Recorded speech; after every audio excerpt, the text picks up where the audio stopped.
Thank you very much, Emily. As Emily said, and Wenda said, Egni has come partly out of green routines. People want to take practical action, and this is everyone's chance to do so. It's looking to install, it's a cooperative looking to install solar panels on 7 community buildings. And they're just fantastic sites. They're all the buildings that we'd all like to support. And they're ranging from Brenhaman Cinema, that was built in the 1920s by the miners. And it's just a beautiful building. When you go inside it, it's Art Deco. It's just fantastic. It's the place that all the parents send their kids to keep them off the streets in Brenhaman. It is the hub of that village. And by installing panels there, obviously be reducing electricity costs, but engaging people in renewable energy. Some of the other sites are the Dove workshops in Banwyn, or Gleneath Training Centre, where they're award-winning social enterprises, offering some education training to local people. But they haven't got the time to kind of get involved, particularly in trying to get funding for their own solar panels. So that's why they've joined this cooperative. Just to give some background to Egni, we've managed to get some funding and support to help set it up. This really is a sort of product of a programme called Renew, which has paid for some of my time to work with these community organisations. Renew is lottery funded, but it's also allowed me to draw on expertise from within the community development sector within Wales. So, to get panels on a roof, you have to have an EPC. So the EPC has been done by Branded Developments, who are based in Cardiff. Our website's been designed by Transition Town Llandilo. The translation has all been done by Mentor Morn. And also, crucially, we've had sort of fantastic support from Etty, from Share Energy, who's with us on the platform, who've given us days paid for through Renew Wales to mentor us in the logistics and the finances of setting up a co-op.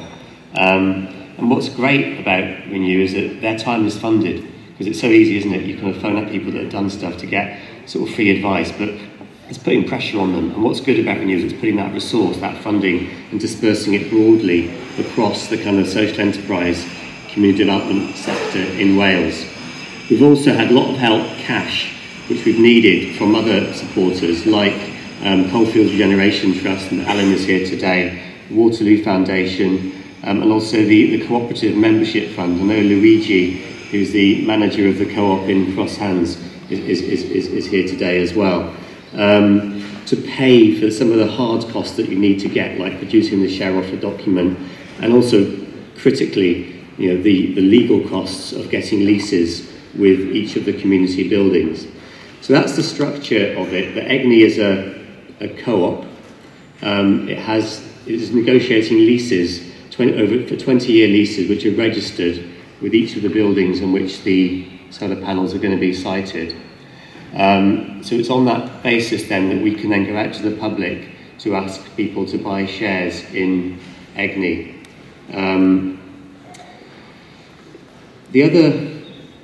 I've been watching co-ops develop over the past few years, and Share Energy have been actively involved, I think especially in England and Scotland, but much less so in Wales. The only example that we've got in Wales today is Michael Butterfield and Llangattock Green Valleys, where they raised 270,000 for a co-op community hydro.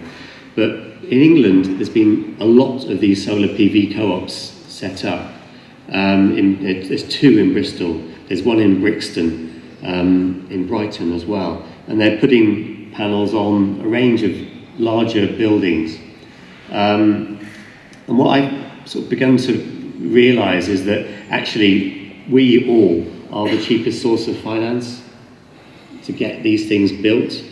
So within Egni, we're projecting a sort of 4% rate of return for individual investors, which is pretty good, and there's a tax break that I'll talk about as well. But you can't borrow money at that rate to do these installations. If you did borrow from a bank, you'd probably have to repay it. If these community groups borrowed from a a social investment fund, they'd have to repay over 8 years, which in most cases is unviable. So, and then the other beauty of that is that if you can achieve investment from within Wales, rather than perhaps borrowing from a bank or whatever in England, you know, the money is staying here. You're getting an interest payment on your, you know, on your shares, but you're spending your money locally as well. So there's a sort of a double benefit to be achieved from the cooperative model. There's also particular other reasons why we've done it, and that is that co-ops can pre-register for the feed-in tariff. So you know that the feed-in tariff is dropping. As a co-op, you can pre-register and lock it in for a year. So we pre-registered in June last year on all of these sites. So the fit rate that Egni is getting is sort of 2 pence more, something like that, than if you did it now or in, you know, before June on any of these sites. So there are certain sort of like tangible things that are beneficial for community schemes. And the other key one that Share Energy have sort of been explaining to me is around tax relief for community energy projects. So if you pay income tax and you invest into one of these sorts of, you know, community co-ops, you can get that amount, you can get 50% of that amount back from HMRC. And I can't sort of preach it too much, but you know, just look on the HMRC website under Seed EIS or EIS. Seed EIS is up to 50%. That's allowable on new enterprises which are worth less than £150,000. So actually, that's what we have shaped Egni to fit in within that bracket in order to maximise the chance of getting that tax benefit. And it's not just something for wealthy people. You know, I'm personally putting in £1,000 into Egni because I pay income tax, and I personally think it's a good deal. And it's not something for higher rate, just for sort of people think, oh, tax relief, it's for people on higher rates of tax. It's not. It's something set up for the government, and we need to maximise more of that within Wales to create the benefits for the Welsh economy. I know that Michael utilised it on the Llangattock hydro scheme and was really effective. But it's not just something for wealthy people with accountants to tell you about.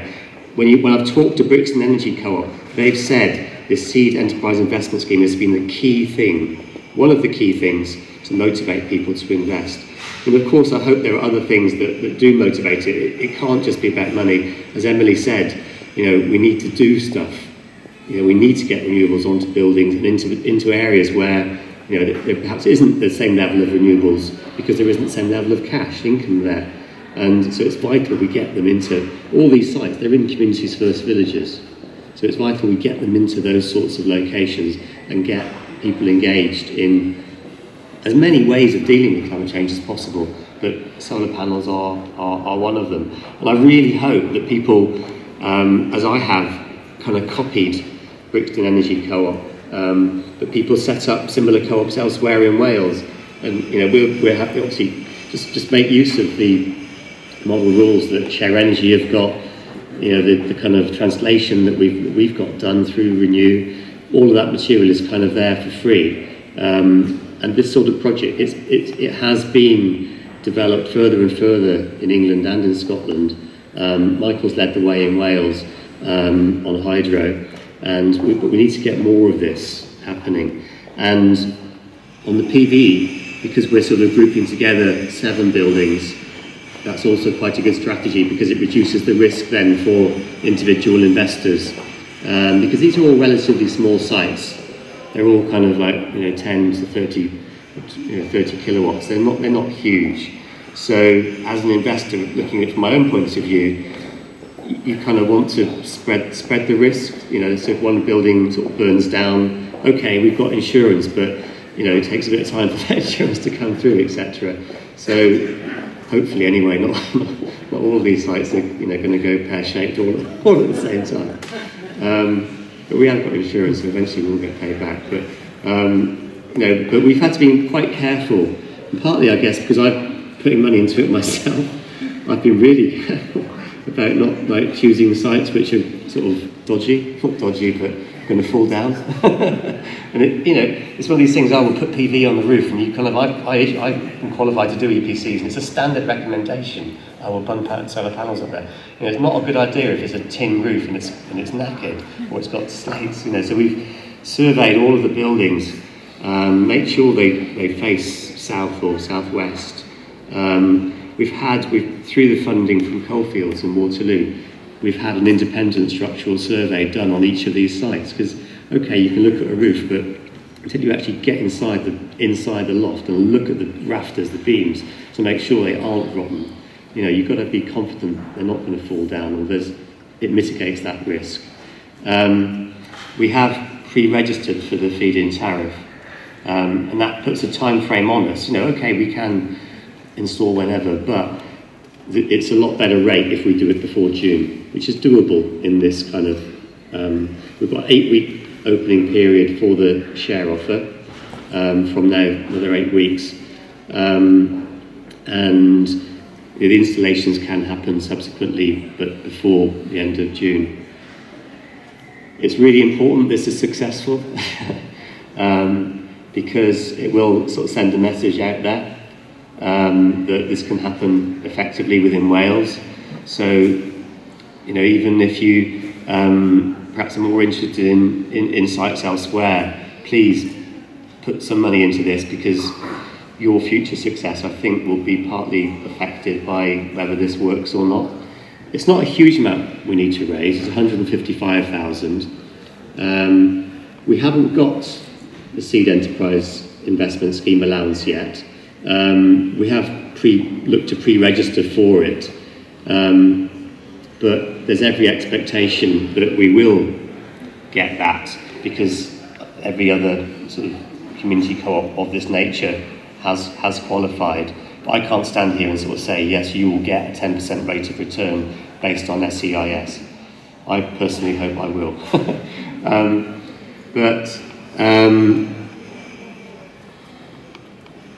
The sort of model is there. I would encourage people to take back the share offer documents back to your organisations, back to your communities. Even if you don't decide to invest yourself, pass it on to other people that perhaps might, and think about what perhaps you could do locally in your area to do something similar in the future.